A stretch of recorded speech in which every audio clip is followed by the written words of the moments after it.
Shalom, salam berkat dari kami untuk pendengar sekalian. Saat ini pendengar akan diberkati dengan program Hari Ini Harinya Tuhan bagian yang ke-8.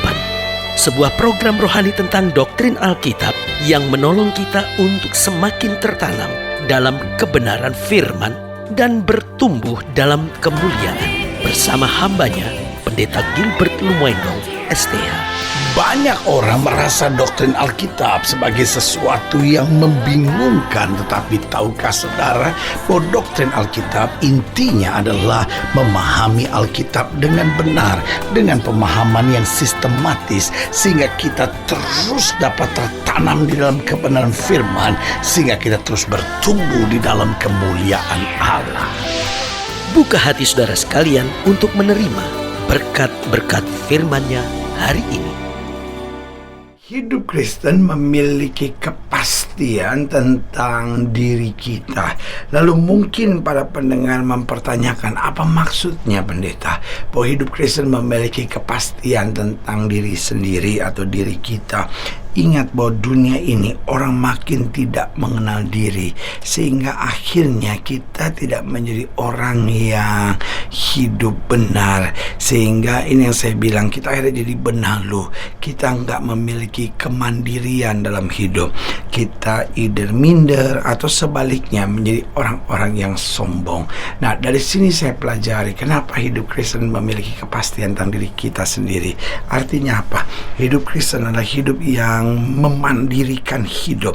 Apa artinya memandirikan hidup? Artinya kita tahu bahwa kita bisa hidup dengan anugerah Tuhan. Kita tidak bergantung kepada manusia, tapi sebaliknya kita tidak arogan, sombong, dan angkuh mau menang sendiri. Kita tahu bahwa kita harus bergaul dengan orang lain, tetapi kita juga tahu bahwa di dalam diri kita ada potensi ilahi yang harus kita kembangkan dengan sungguh-sungguh dalam takut akan Tuhan. Nah, kepastian tentang diri kita di sini yang pertama, bahwa kita adalah warga sorga. Oh saudaraku yang kasih dalam Tuhan, betul kita di dunia. Artinya apa? Betul kita manusia biasa yang punya kekurangan dan kelemahan, tetapi kita juga harus mengerti bahwa kita adalah warga kerajaan sorga. Artinya apa? Kita berhak dengan mujizat Tuhan. Kita berhak untuk mengalami berkat-berkat Tuhan, dan kita berhak untuk disertai Tuhan dengan pasukan malaikatnya. Sehingga Alkitab dengan tegas berkata, 1.000 boleh rebah di sisi kirimu, 10.000 boleh rebah di sisi kananmu, tapi itu tidak akan menimpamu. Berarti jelas, karena kita warga kerajaan sorga, kita harus berani menghadapi tantangan. Kita harus kuat menghadapi masa-masa yang sukar. Kita tahu kita tidak pernah dipermalukan. Haleluya. Berarti hidup Kristen jelas memiliki kepastian tentang diri sendiri. Yang pertama, bahwa kita adalah warga sorga. Yang kedua, bahwa kita adalah umat pilihan Tuhan. Oh saudaraku yang kasih dalam Tuhan, di tengah kekurangan dan kelemahan kita, Allah telah memilih kita. Oh, tanamkan dalam hidup kita jelas bahwa kita ada umat pilihan Tuhan. Karena kita telah dipilih Tuhan, berarti kita tidak perlu gentar. Karena kita dipilih oleh Tuhan, berarti kita tahu kita juga akan diperlengkapi oleh Tuhan. Oh, karena kita telah dipilih oleh Tuhan, berarti setan tidak punya kuasa dalam hidup kita. Jangan sebentar-bentar berpikir, waduh pendeta, setan ini terus menyerang saya cinta Yesus, tapi kalau diserang begini lama-lama saya juga gak kuat. Loh saudaraku yang kasih dalam Tuhan, Tuhan yang pilih kita. Karena itu Alkitab dengan tegas berkata, satu tas rambutmu pun tidak akan jatuh ke tanah tanpa izin Tuhan. Itu sebabnya Alkitab dengan tegas berkata, pencobaan yang kamu alami tidak pernah melebihi kemampuanmu. Jadi dari sini saya mau ingatkan buat saudara bahwa kita adalah warga sorga. Yang kedua, jelas kita umat pilihan Allah. Dan yang ketiga, bahwa kita adalah hamba-hamba Kristus. Oh haleluya. Mungkin sudah mendengarkan program ini sambil bertanya, aduh pendeta, masakan saya hamba-hamba Kristus, saya cuma jemaat biasa. Oh, tidak bisa begitu saudara. Karena jelas dalam Matius pasal 25 dikatakan pada hari terakhir hanya ada dua sebutan di situ. Either kita disebut sebagai hamba yang baik, either kita disebut sebagai hamba yang jahat. Berarti kita adalah hamba-hamba Kristus. Hanya persoalannya, maukah kita setia, maukah kita taat, maukah kita melakukan yang tepat seturut dengan dengan apa yang Tuhan kehendaki dalam hidup kita. Jadi saya ulangi sekali lagi bahwa hidup Kristen memiliki kepastian tentang diri kita. Yang pertama, bahwa kita adalah warga surga. Yang kedua, bahwa kita adalah umat pilihan Allah.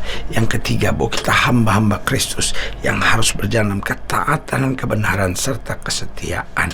Dan yang keempat, bahwa kita adalah anak-anak Allah yang dikasihinya. Oh haleluya. Berarti jelas Alkitab berkata bahwa Roh Allah akan bersaksi bersama dengan roh kita bahwa kita adalah anak-anak Allah. Dan kalau kita adalah anak-anak Allah, maka kita berhak untuk menerima warisan, yaitu janji-janji Allah yang terdapat dalam firman-Nya. Karena itu mari, hidup Kristen bukan berarti tanpa kekurangan.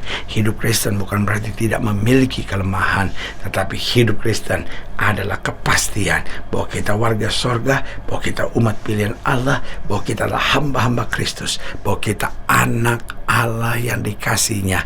Dan karena kita dikasihi, segala yang kita perlukan Tuhan menyediakan tepat pada waktunya buat kita. Haleluya. Selamat datang dalam program kita hari ini, Harinya Tuhan. Sebuah program rohani yang kembali mengingatkan kepada kita betapa pentingnya kita menjadikan firman Tuhan sebagai dasar keseharian hidup kita. Karena selama kita jadikan firman Tuhan sebagai dasar keseharian hidup kita, langkah-langkah ke depan kita penuh dengan kepastian, kemenangan, berkat, mujizat, dan perkara-perkara besar. Haleluya. Dan dalam program ini kita sedang membahas tentang siapakah aku ini. Waduh, sering kali kita mempertanyakan siapa aku ini. Aku kan hanya orang miskin, aku kan hanya orang biasa. Tetapi dengan tegas kita dapat berkata, siapakah aku ini? Aku adalah warga surga, aku adalah umat pilihan Allah, aku adalah hamba-hamba Kristus, aku adalah anak-anak Allah yang dikasihinya. Haleluya. Nah, sudah kasih dalam Tuhan, dalam program ini kita sedang membahas tentang siapakah aku ini, di mana kita mau belajar dari Keluaran pasal 3 ayat yang ke-6 sampai ayatnya yang ke-12. Keluaran pasal 3 ayat 6 sampai 12. Demikianlah firman Tuhan. Lagi ia berfirman, akulah Allah ayahmu, Allah Abraham, Allah Ishak, dan Allah Yakub. Lalu Musa menutupi mukanya sebab ia takut memandang Allah. Dan Tuhan berfirman, aku telah memperhatikan dengan sungguh kesengsaraan umatku di tanah Mesir, dan aku telah mendengar seruan mereka yang disebabkan oleh pengerah-pengerah mereka.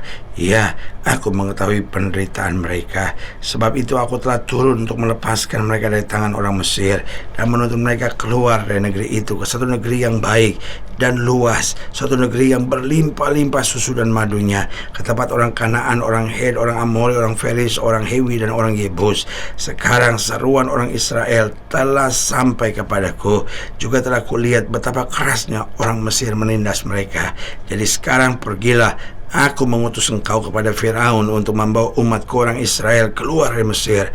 Tetapi Musa berkata kepada Allah, siapakah aku ini? Maka aku yang menghadap Firaun dan membawa orang Israel keluar dari Mesir. Lalu firman-Nya, bukankah aku akan menyertai engkau? Inilah tanda bagimu bahwa aku yang mengutus engkau. Apabila engkau telah membawa bangsa itu keluar dari Mesir, maka kamu akan beribadah kepada Allah di gunung ini. Saudaraku yang kasih dalam Tuhan, jelas Tuhan bilang, aku akan mengutus engkau.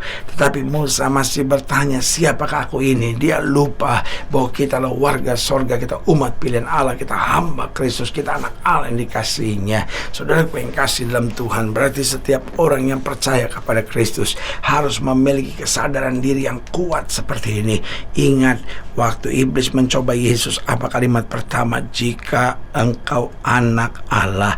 Oh, iblis tidak mau kita menyadari siapa diri kita sebenarnya, sehingga kita terus dalam kebingungan, kita terus dalam kebimbangan, kita nggak sadar potensi diri kita, kita nggak sadar siapa diri kita, sampai kita nggak punya kemandirian hidup. Akhirnya kita cuma selalu lihat kekurangan dan keterbatasan kita. Saudaraku yang kasih dalam Tuhan, saya pelajar di sini kesadaran diri yang pertama membuat kita tidak minder dan juga tidak sombong. Saudaraku yang kasih dalam Tuhan, minder itu salah, tapi sombong juga salah.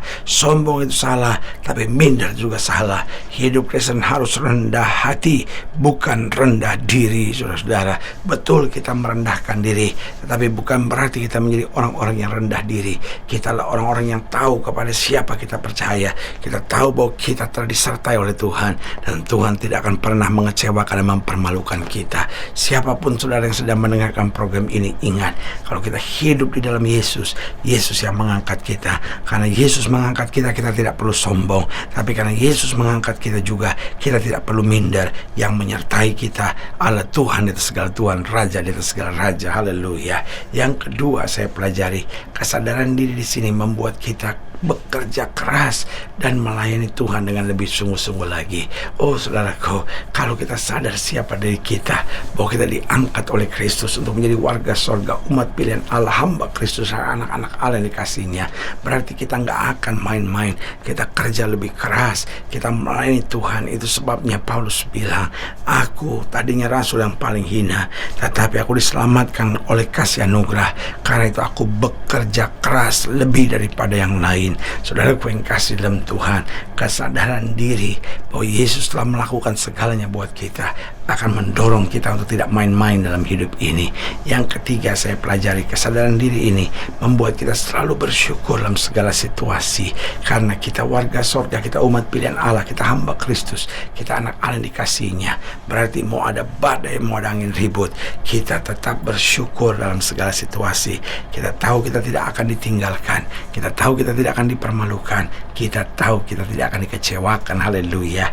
Dan yang keempat, akhirnya kesadaran diri ini membuat kita mengerti tujuan hidup kita, bahwa kita hidup bukan hanya asal hidup, kita hidup bukan cari kaya, kita hidup bukan hanya untuk bangun karir, kita hidup bukan hanya supaya hebat di muka bumi, tapi kita hidup untuk menyenangkan Tuhan, kita hidup untuk jadi berkat bagi sesama, kita hidup untuk meluaskan pekerjaan Tuhan, dan kita hidup agar setiap lutut dapat bertelut, setiap lidah dapat mengaku bahwa Yesus Kristus itu Tuhan dan Raja. Haleluya. Saudara yang kasih dalam Tuhan, jika saudara yang dilayani lebih jauh, hubungi kami melalui telepon, hubungi kami melalui surat, kunjungi website kami, karena kami ada untuk membawa Bapak Ibu saudara senantiasa lebih dekat pada Tuhan dan mengalami kasih kuasa mujizat yang luar biasa. Haleluya. Secara khusus melalui program ini juga saya mau berdoa buat siap saya yang sakit, siap saya yang berbeban berat, karena saya percaya bahwa bagi Allah tidak ada perkara yang mustahil.